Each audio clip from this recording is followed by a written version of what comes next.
Tim Cain on hiring people, something we will have to do in the future for our company, hopefully, if we get funding. And I'm scared to do it because I want to hire people that are good and based on our values, but also there's a lot of responsibility when you hire somebody, right? There's a family, there's somebody that needs to be fed and looked after that is based, that is kind of hoping that your company is successful and that you can manage it well enough that you're not going to be putting them out in the doorstep or causing some issue for them down the road, right? That's pretty scary. Let's see what Tim has to say on it. Hi everyone, it's me, Tim. Hey, Tim. Today I want to talk about hiring people. This has come up a lot. I've had a video half prepared for this for a long time. I've noticed people here and then when I talk about staffing up a project or interview questions, they would ask me, well, how did you hire people? How did you go about hiring people? Random. So I want to talk about how and when I did that because it's a little surprising how long it was before I ever had to do that. For all my beginning games, I was simply placed in them. I was assigned to it. So, Grand Slam Bridge, Bard's Tale construction set, Rags to Riches, I was just assigned. This is what you're doing next, and here are the people you're doing it with. So, Fallout was the very first game where I was in charge, where I was going to be responsible for putting together the entire game, or at least being the project leader. I was called the producer, but these days I would probably have been called the project leader and the producer. But whatever. My point is, even on that good game, old days, all of the people who were on it were assigned to me.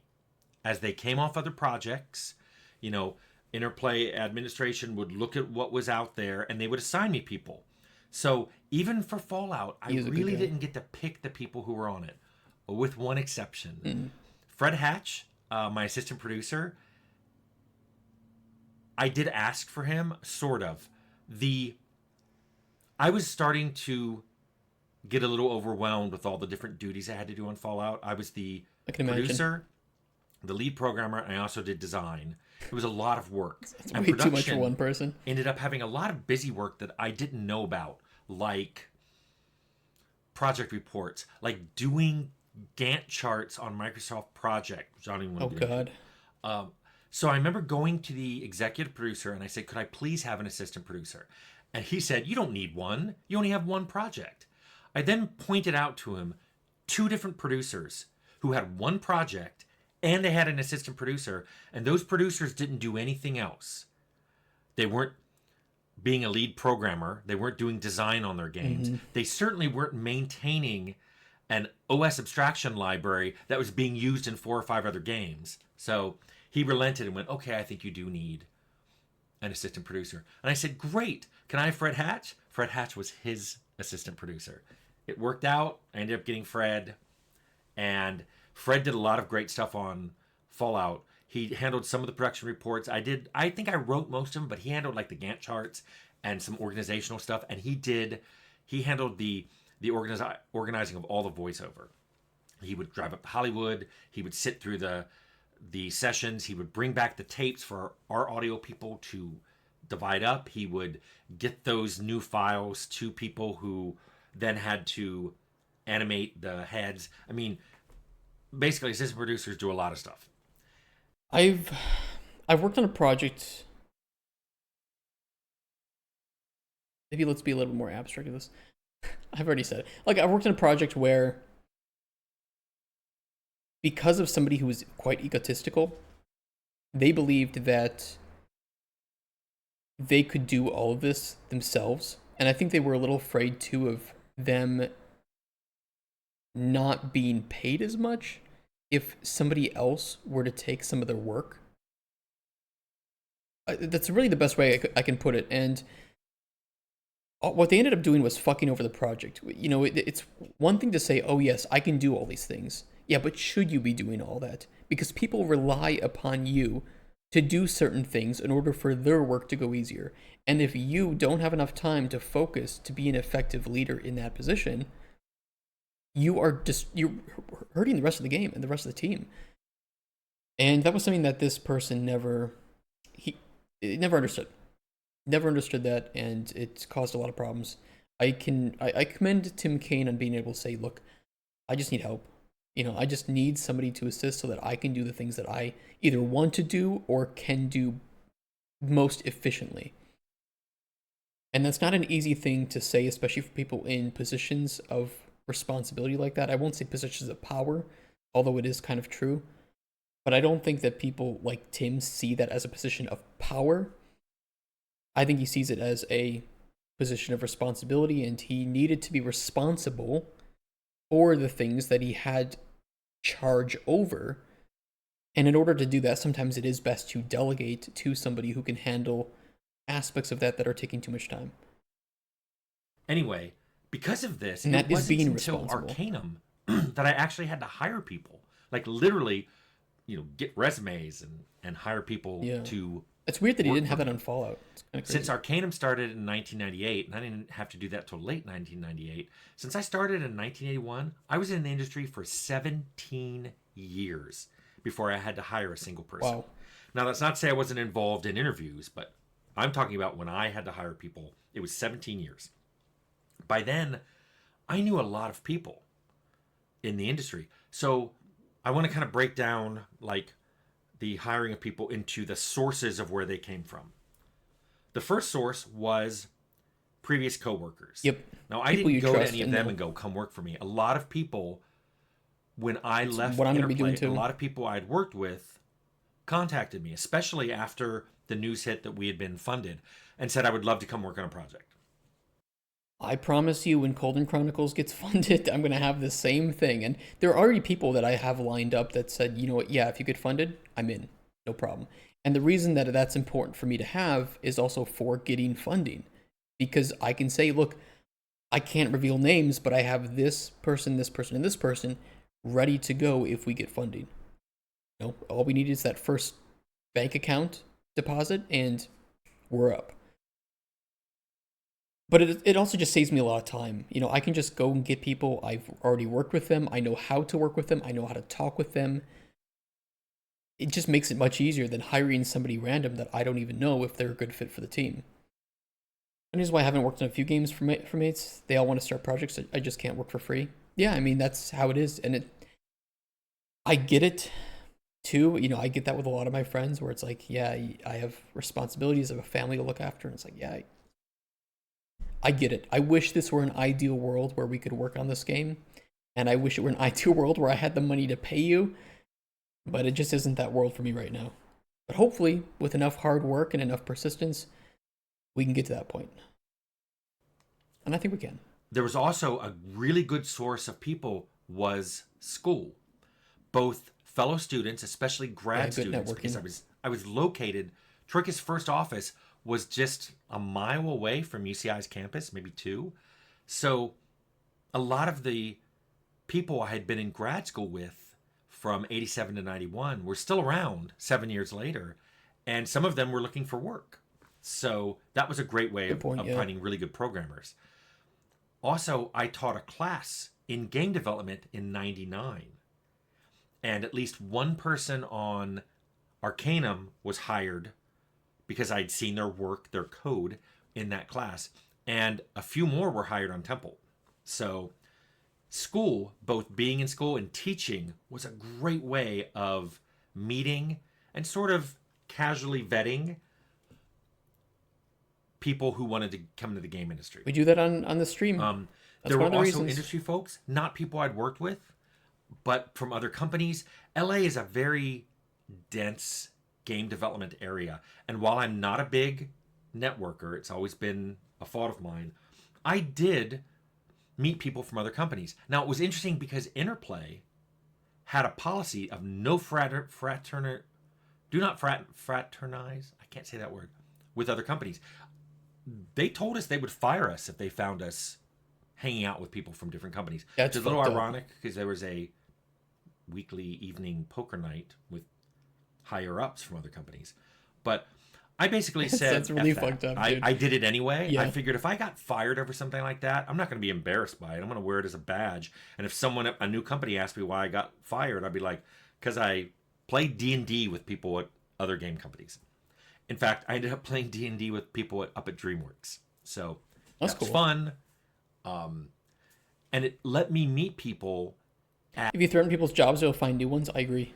I think one of the things we put in our company's values is like ethics, and like what the fuck does ethics mean, right? Shitty buzzword, but it largely means that we want to treat our each other like adults. Like I don't care if you talk about the game. If you are happy to work on our games and work with us, you should be allowed to say that. You should be allowed to share that excitement. You should be allowed to share what you're working on. I don't care. I'm happy that you're happy. And you're an adult. If you need to take the day off because some emergency happened, or you need to pick your kid up from school, or you have an appointment, who cares? Just go do it. I trust you that you're an adult, that if you have to take 4 hours off your work, you'll probably find some time to make that up later. It doesn't need to be scheduled, it doesn't need to be handled in some official paperwork way. Just do what you need to do as an adult. I hired you because I trust you to be a good worker.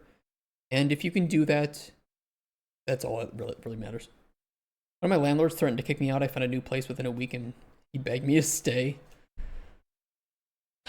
Yeah, I think there is a case where some owners or managers treat their employees as like children, or they don't treat them as adults. Let's put it that way. They don't treat them like adults. And I've been in that case too where, oh, we can't say that to the employees because that might hurt their morale, right? We can't tell them the truth on this. Okay, so now you don't see me as an adult. You think that I have never handled something in my life that is worse mentally than whatever you're about to tell me. Really? You can't tell me that we had a bad meeting with the publisher. Just say that. Just say we had a bad meeting. The people who are responsible for this are doing what we can to fix it. We'll let you know what happens with that. As simple as that.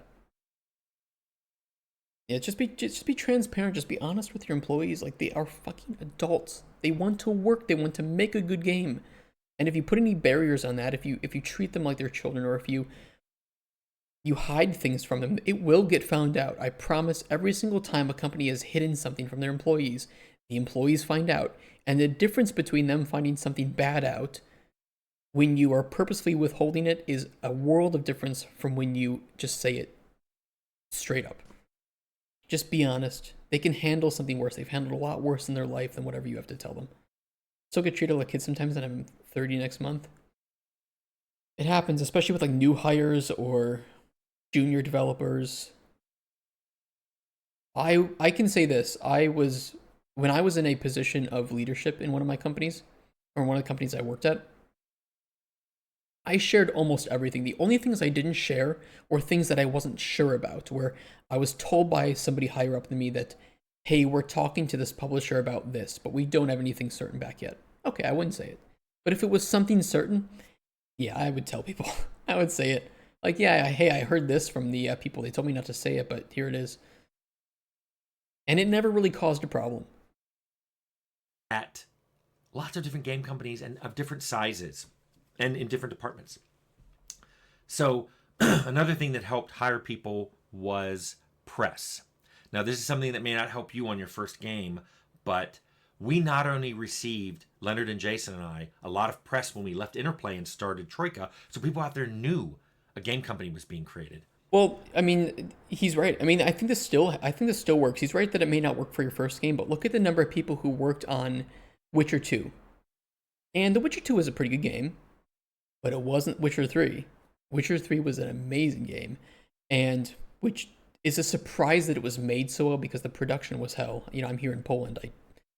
I know a lot of people that worked at CD Projekt Red, and they all tell similar stories of how the production of that game went. But because of how well that game was received and how many people played it, tons of people apply to CD Projekt Red now. Or look at Larian Studios with Baldur's Gate 3.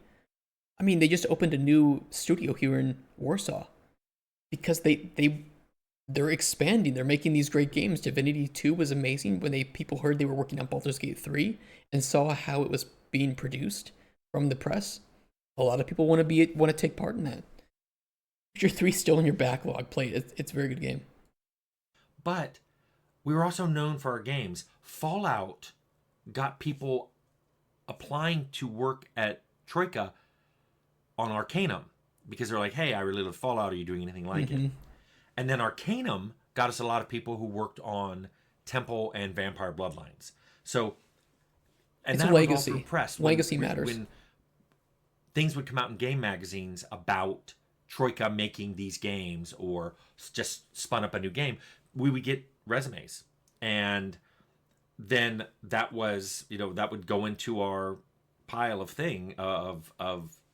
circular file, which we even told people we got your resume and we're going to keep it on file. We may not need somebody now, but we hired several people by contacting them 6 months later. And He says this. Let me ask you guys, have you ever been contacted for a resume that was kept on file? Now, I always allow companies to keep my resume on file. Unfortunately, I keep getting better, so the resume they have on file is sometimes very old. I've never been contacted from a resume that's been kept on file. And maybe it's just me. Maybe it's just that, I'm kind of like, mid-level. I'm not like maybe mid to senior in some cases. But there's tons of people that can do what I do. And I'm trying to get better so that I can be one of the few people that does what I do. But I've never been contacted from resumes being kept on file. This mindset isn't the best. You should be following the creators of games and not the companies. I agree. I agree. Look at people who say, "Oh, I can't wait for the next BioWare game." You know, all the people that made the good BioWare games are gone and retired in a lot of cases. Oh, I can't wait for the next. I can't wait for the next Blizzard game. Yeah, all the people that made Blizzard as good as it was are now completely gone from that company. They're not there. I agree, and that's one of the things that we're trying to do with Microraptor games as well by streaming the development.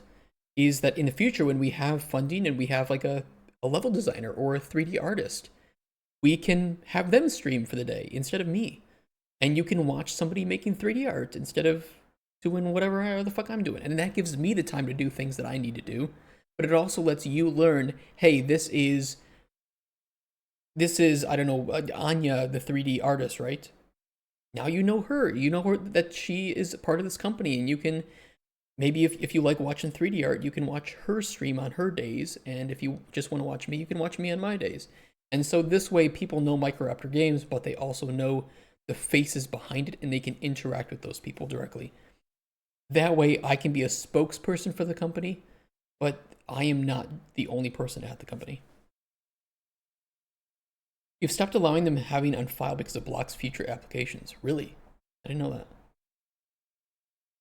Shark was amazing. Most are now bullet farm. Yeah. Hey, Emcure, are you okay with the floods going on? The floods are not impacting me. They're a little bit more west of where I am. Although I need to reach out to some friends that are in the affected regions and ask how they're doing. Thankfully, here in Katowice, I haven't had any floods or issues. saying, are you still interested? Now, some people just sent resumes. I hope they're okay too. I would like to point out that's how I got my job at Interplay. I just cold sent my resumes out to several companies, including Interplay, and that's where I got hired as a contractor to do Bard's Tale, and then full time work for Rags to Riches, and then Fallout. So let me say one thing.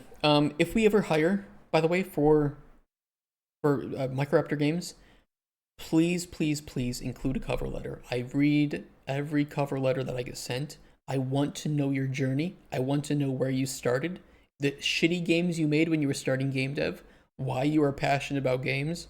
I want to know that. If you include a cover letter that just says, I think I'm the best person for this job because A, B, and C, that's kind of boring to me.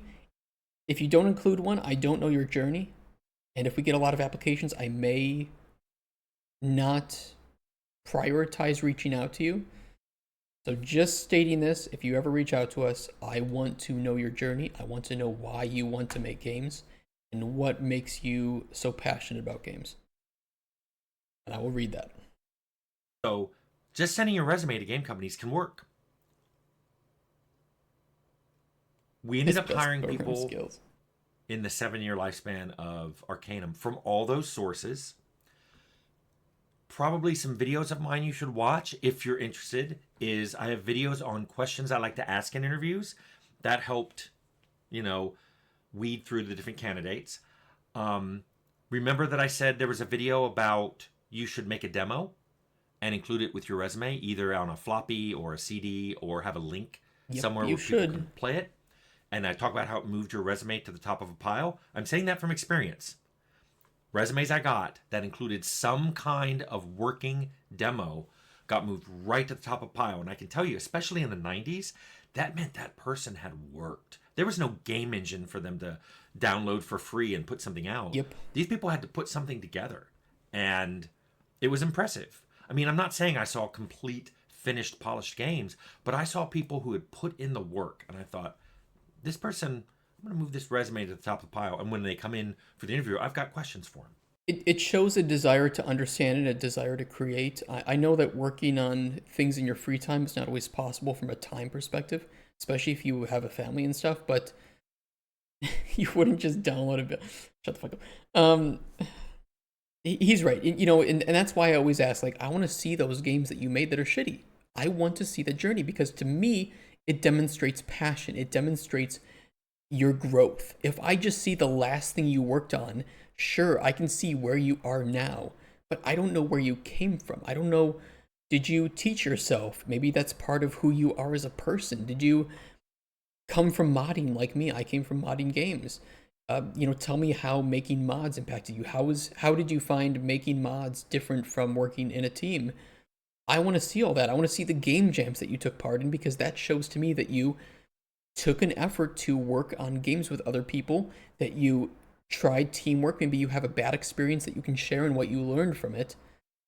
I ask those questions because to me they matter because I am hiring a person, not just a worker. I want people that understand our values and understand what we're trying to provide for players and can be a part of that and not just be here to clock in at 9, leave at 5 or whatever time they leave at and go home.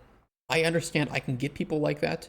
I'm looking for people who want to do something with their work. They're making games. They want to be showing their games on like Twitch streams. They want to be streaming to people, for instance, because they like to get that feedback.